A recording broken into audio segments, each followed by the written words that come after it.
Bonjour à tous et bienvenue dans ce nouvel épisode de notre formation Ionic dans laquelle on va voir ensemble comment créer une application de shopping avec le framework Ionic bien sûr.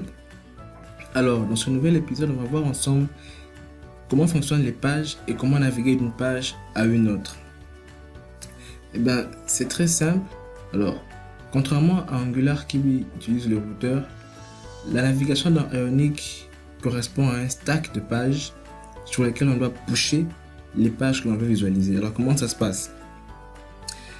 Un stack, c'est tout simplement une pile.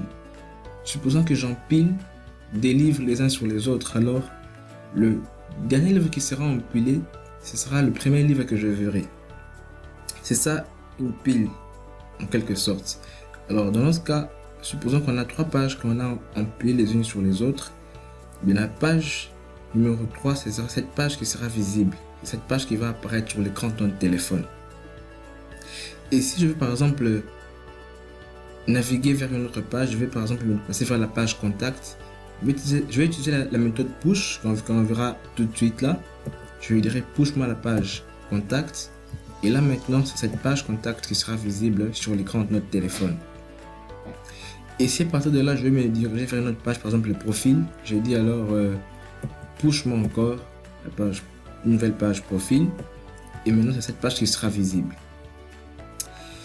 Et si maintenant je vais faire l'opération inverse, retourner vers la page contact, c'est tout simple, je vais faire juste pop, je vais dire pop moi la page profil et affiche-moi la page qui est en dessous de la page profil.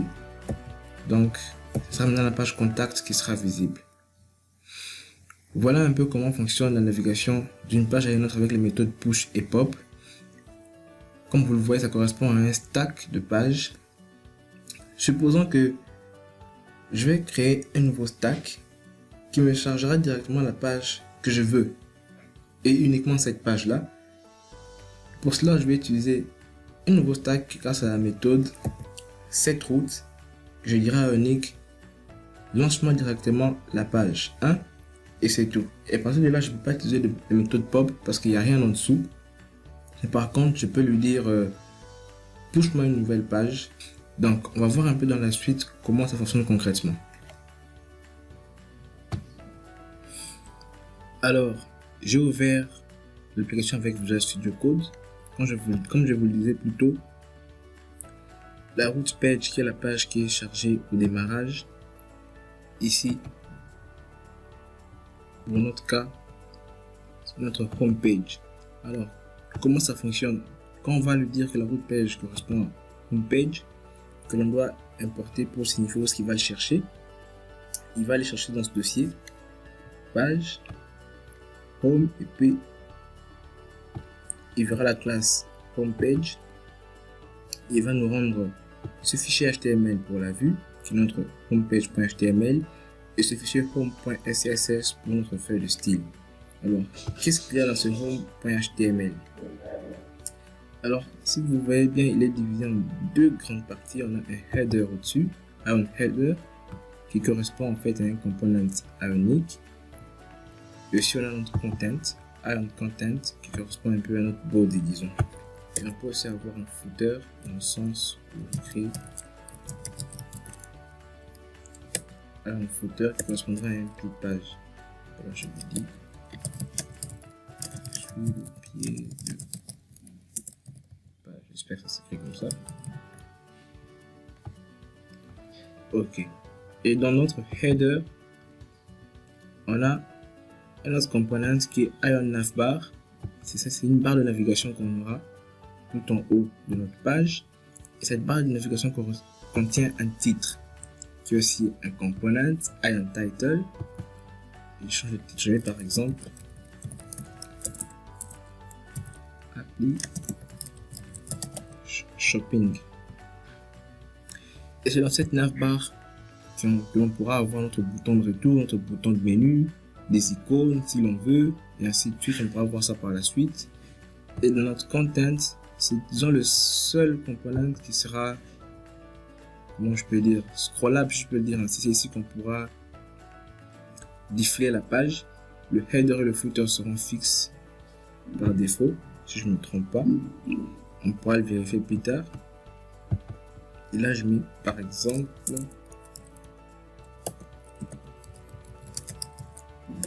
c'est ici que seront affichés tous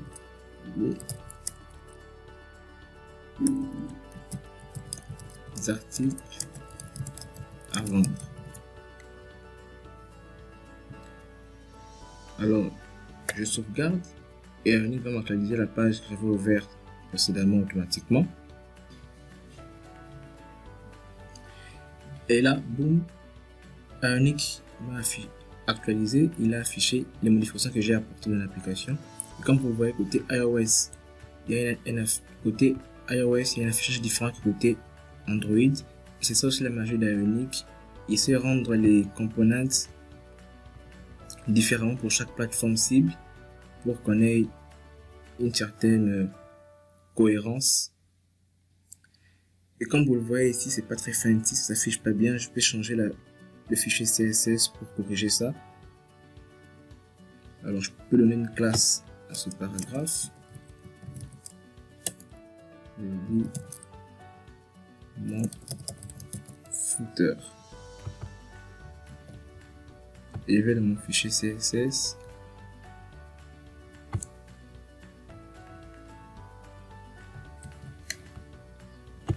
Je vais dire que je veux que la classe mon footer puisse avoir un texte align center. Alors j'actualise. Alors je sauvegarde. Et là c'est un peu plus fancy, c'est un peu plus au centre, même si c'est pas très beau, mais c'est un peu ça l'idée.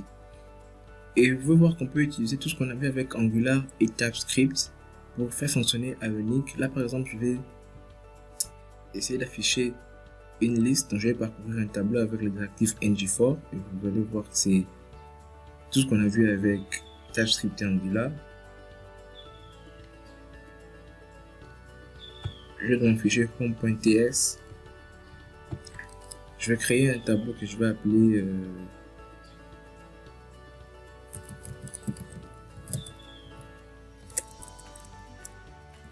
article au pluriel et je dis que ce sera un tableau d'objets. Pour ne pas définir l'objet, je vais dire que ce sera juste any, ce sera un tableau d'objets, on fera ça plus tard. Et j'ai défini ces articles en disant this article égale chaque objet doit contenir un nom et un prix. Je dis par exemple premier objet, son nom ce sera télévision, prix par exemple je mets 145. Le deuxième je dis par exemple c'est un téléphone qui coûtera lui par exemple 89. Et ensuite par exemple un sac à dos qui lui coûtera 11.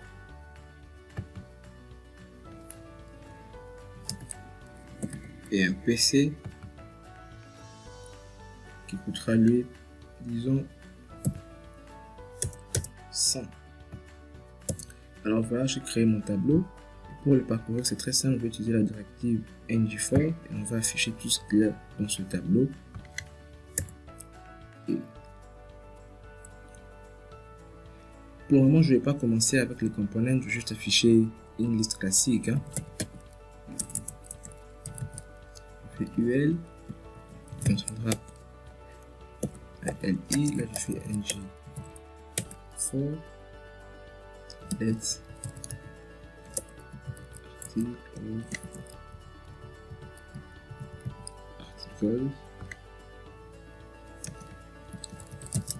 article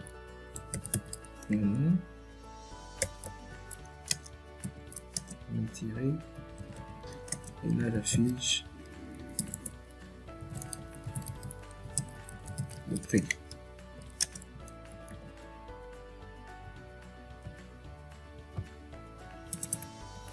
Je sauvegarde, on va voir ce que ça donne. Et voilà, il m'affiche bien ma liste d'articles. Maintenant, revenons sur les pages qui viennent le sujet de ce tutoriel. Alors, je vais créer une nouvelle page qui va essayer d'afficher un peu plus de détails sur un article. On va appeler par exemple page détail. Pour ça, je modifie un peu le tableau que j'ai créé. Je vais ajouter dans chaque objet la propriété détail. Et voilà, c'est fait. Et maintenant, je vais aller dans mon terminal. On va voir comment créer une nouvelle page. Comme je suis sur Visual Studio Code, je vais utiliser le terminal qui est intégré. Et vous pouvez ouvrir votre invite de commande, votre PowerShell, ce que vous voulez. Alors, je suis bien sur mon projet dossier shopping. Alors, pour créer une nouvelle page, on va juste taper la commande Ionic espace generate espace page espace le nom de la page. Moi, je vais l'appeler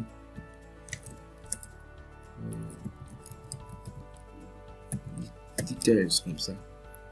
Là, je fais entrer. Alors, dès qu'il a fini, il me fait generated a page name details. Et dans mon dossier page, j'ai maintenant un nouveau dossier details qui contient 4 fichiers. Fichier HTML, CSS, TS et un module.ts, disons. Alors, ce que moi je vais faire, c'est que je vais qu'à partir d'ici, je vais qu'à partir de ma page home, je vais créer un bouton qui va me permettre de naviguer sur la page details. C'est tout simple, je crée un bouton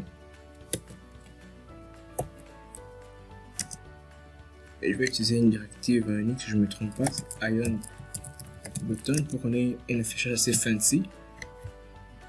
Ion button, je vais juste afficher, ça dira quoi, details page. Et je vais utiliser maintenant un event binding. À chaque fois qu'on clique dessus, je vais utiliser une fonction que j'appellerai show details. Alors cette fonction, je dois la créer.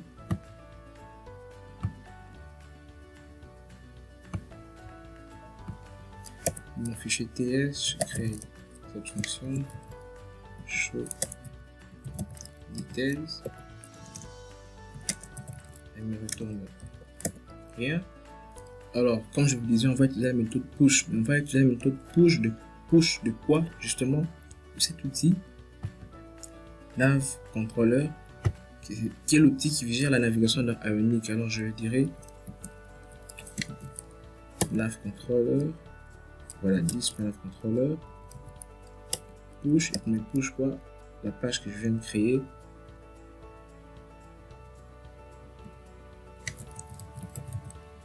Details page.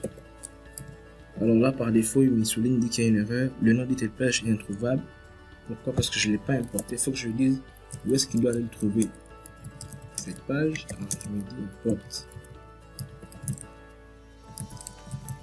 details page avec un S, je pense.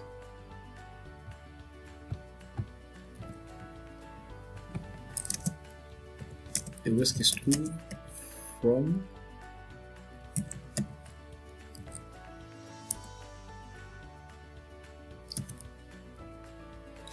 details slash details. Et là, tout va fonctionner, sauf que vous verrez voir qu'on aura une petite erreur si je ne me trompe pas.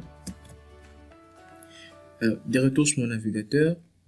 Quand je clique sur ce bouton, normalement, il doit m'afficher la page que je souhaite. Alors, on essaye. Mais des erreurs. No components factory found for details page. Did you add it to modules entry component et tout ça. Bon, qu'est-ce qui se passe? C'est que avant d'utiliser une page que l'on a créée, il va falloir qu'on ajoute un autre module principal, pas module. Comme vous voyez, notre page homepage a été ajoutée par défaut par le CLI. Comme on a créé une nouvelle page, il va falloir qu'on ajoute aussi dans notre tableau de déclaration. Je vais lui dire ajoute-moi details page, et aussi dans entry component, j'ajoute details page. Il va falloir que je lui indique où est-ce qu'il va trouver ça. Alors j'importe details page,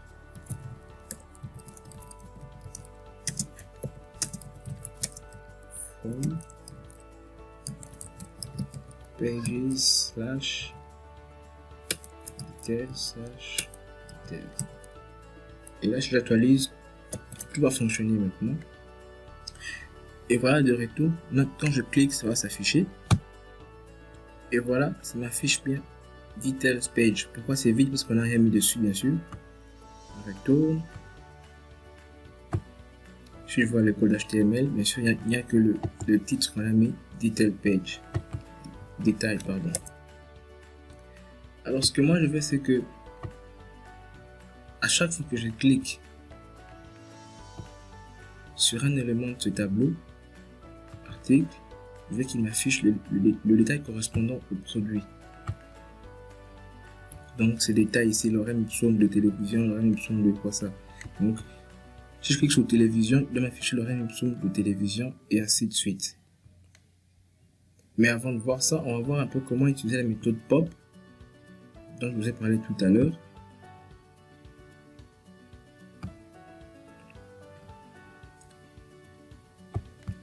Alors, dès que j'arrive ici, je peux lui dire crée-moi un bouton. Je crée un bouton, pardon. Button. Et dès qu'on clique dessus, exactement la fonction de back par exemple, et ça va afficher retour. Alors je vais définir la fonction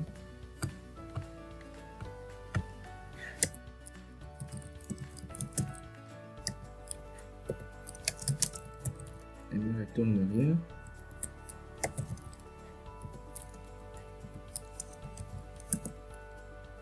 Et on va faire this.navcontroller.pop. Et cette fois-ci, je ne lui passe pas le nom de ma page en paramètre. Il sera juste qu'il doit prendre la page qui est juste en dessous de la page courante et c'est tout. Et vous allez voir comment ça fonctionne. Je sauvegarde. Je clique sur le bouton.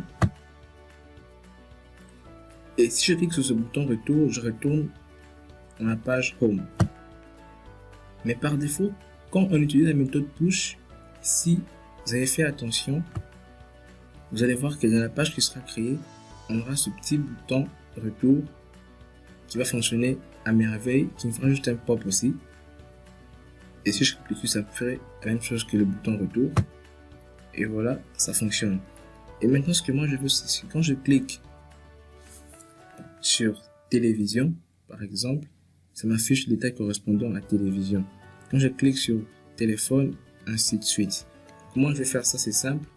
En naviguant de cette page home à la page détail, je vais passer des données d'une page à l'autre. Cette page home à la page détail. Qu'est-ce qui va se passer? Alors, si vous faites bien attention, vous verrez que dans cette fonction, cette méthode push, elle prend un deuxième argument qui sont les paramètres. Ce sont les types any, donc je peux passer n'importe quel paramètre que je veux. Alors, on va voir comment on va faire ça. Déjà, comment récupérer ces paramètres ou ces données? Je vais attacher un écouteur d'événements. Alors, je dirais, à chaque fois que je clique sur un élément de la liste, je vais exécuter la fonction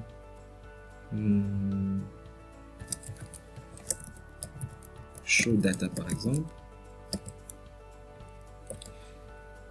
Et je lui passe en paramètre l'article correspondant. Donc si par exemple je clique sur le premier élément de mon tableau de l'index 0, il m'affichera cet article là. Si je clique sur le deuxième élément, il m'affichera le deuxième élément. On va voir comment implémenter ça.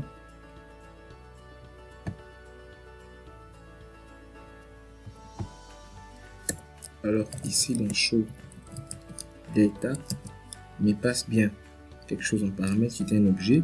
Je vais l'appeler Data, type any bien sûr. Il me retourne rien. Et puis je vais faire un console.log, tout ça. Je dirais data is data. Alors j'enregistre. Alors de retour, je vais ouvrir ma console. Alors maintenant, si je clique sur un élément de mon tableau, on voit ce qui va se passer. Il m'affiche bien data is object. Et bien sûr, j'ai les détails, le nom et le prix de l'objet correspondant. Maintenant, je vais faire passer ces détails de cette page vers l'autre page. Pour cela, je vais un peu changer mon code ici. Cette fonction show details, je vais l'appeler à chaque fois que je clique et je vais lui passer en paramètre l'article correspondant. Ok, je modifie ma fonction show details. Non seulement je veux que tu me pushes la page detail, mais aussi que je veux que tu me passes en paramètre un objet. Cet objet va comprendre juste une seule propriété qui sera data et qui sera égal au data que nous serons passés en paramètre chez les data de type any. Alors, une fois que j'aurai ces data là, comment je vais accéder à ces données de ma nouvelle page? Et bien, ça sera égal à cet outil navparams qui va me permettre d'accéder à tout ce que je passe en paramètre à ma page. Alors, dans mon constructeur, je peux récupérer ça. Je peux faire une nouvelle propriété pour ma classe. Je dirais, l'appeler par exemple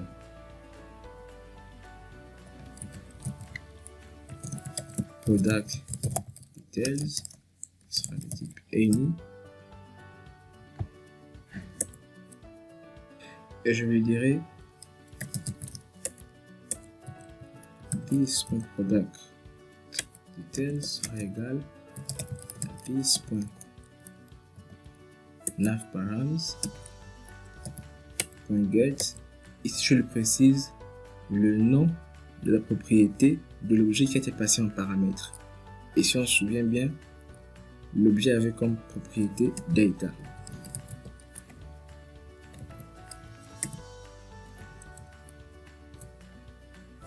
Alors je sauvegarde et je vais dans details ici. Je vais dire, je crée un nouveau paragraphe. Voici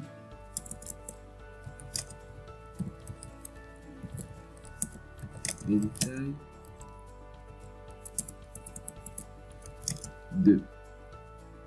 Alors, étant donné que ces données seront accessibles via la propriété product details, je peux faire un string interpolation disant affichement product details. Je dirais voici les détails de déjà le produit correspondant. Et juste en dessous, juste un paragraphe qui va juste afficher les détails en question.